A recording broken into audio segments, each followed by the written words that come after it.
السلام عليكم ورحمة الله تعالى وبركاته. بالأمس تتبعنا جميعا فوز منتخب الأرجنتين على منتخب فرنسا افريقيا. منتخب فرنسا افريقيا ليس فرنسيين، ولكن فرنسا افريقيا، ليس فرنسيين، هو افريقي اكثر منه فرنسي. انا 90% او 98% ليسوا فرنسيين، يعني اصلا افريقي.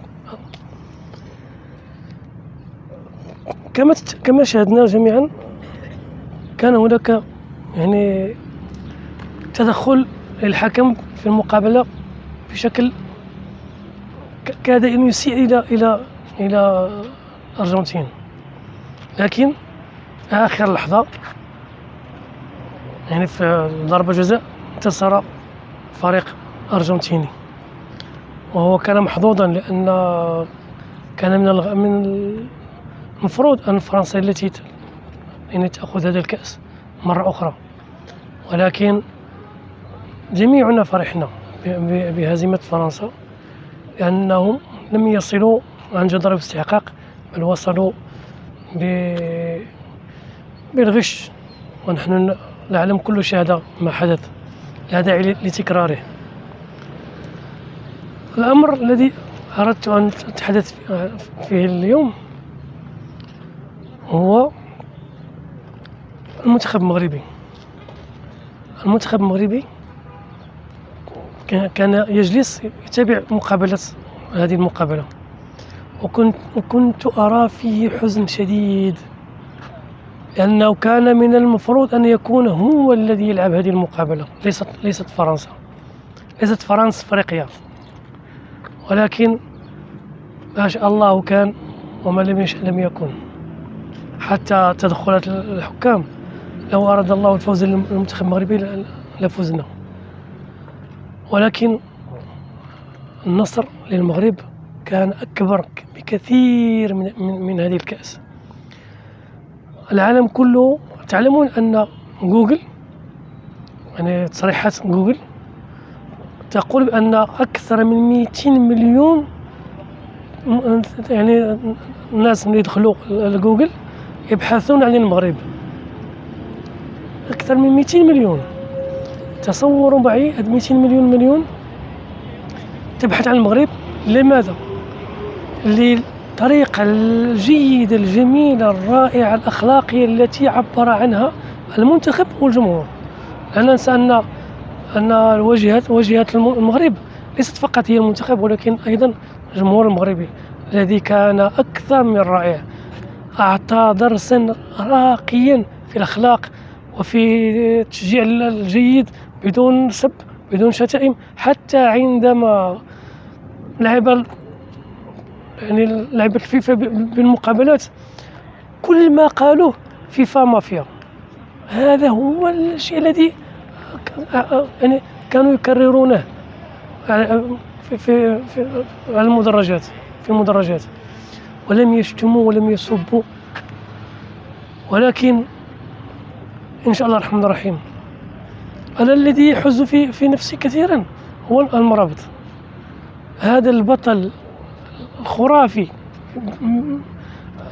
أنا دائما يذكرني بأخيه نور الدين المرابط. هذه العائلة والله العظيم أنا أدعو لهم كل يوم، لأنهم في الحقيقة أنجبوا لنا رجال. هذه آل المرابط أنجبوا رجال، هذه الأسرة أسرة أسود عن جدارة واستحقاق. المرابط قد لا يشارك على أكثر تقدير، قد لا يشارك في المونديال القادم، هذا على أكثر تقدير، ولكن إن شاء الله الرحمن الرحيم أتمنى لو أن يكون في هذا المونديال، لأنه يستحق كثيرا أن يكرر هذا المشوار الرائع الذي أعطانا إياه في المونديال. وبدأت فرق أوروبية تتهافت عليه، هو وبونو أيضا. زياش الذي كان يركنه مدربه في الاحتياط، في دكة الاحتياط، هو برهن على أن المدرب كان أكثر من خاطئ، أن المدرب كان غبيا بأن يضع هذا العبقري، هذا العملاق في دكة الاحتياط. هناك أيضا موضوع هو ما قاله أحد الصحفيين المغاربة، لماذا لم يهنئ محمد صلاح الكابتن العظيم الجميل محمد صلاح المنتخب المغربي. هذا صحفي قال كلمة، قال أعطى هذا السؤال، طرح هذا السؤال، الشخص المعني لم يرد. هو له كل الحقية في أن يرد أو لا يرد، في أن يهنئ المغرب أو لا يهنئنا. هو له يعني ما يجعله لا يشجع، لا يهنئ المنتخب المغربي من حقه. نحن نعلم أن كابتن صلاح شخص رائع نقي، ليس بمخادع وليس بماكر وليس بحقود وليس بحاسد. هناك حسابات، هناك أشياء قد لا نعلمها، ولكن الذي أزعجني كثيرا هو تلك